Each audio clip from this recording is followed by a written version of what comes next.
Commodus ruled from 180 through 192 CE.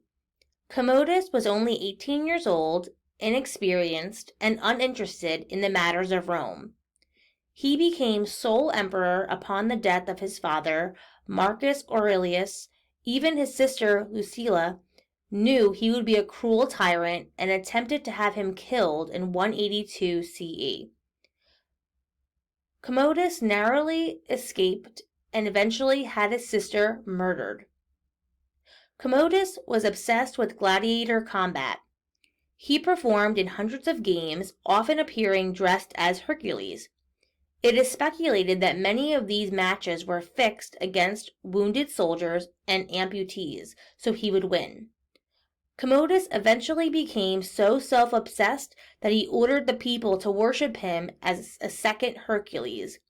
He had statues built of himself with the accessories of Hercules, and sacrifices were performed to him as to a god. Commodus's empire. Despite rebellions in Britain in 184 and an invasion by the Frisians in 191, Commodus paid little attention to the affairs of the empire. In 189, Italy suffered from a plague and famine. Commodus's close friend Cleander allegedly stole Rome's grain supply to enrich himself, causing a famine in the city and eventually his own downfall. The death of Commodus. Commodus was eventually assassinated under the direction of his mistress, Marcia, whose death he was plotting. Quintus Aemilius Latus, captain of the royal guard, helped Marcia.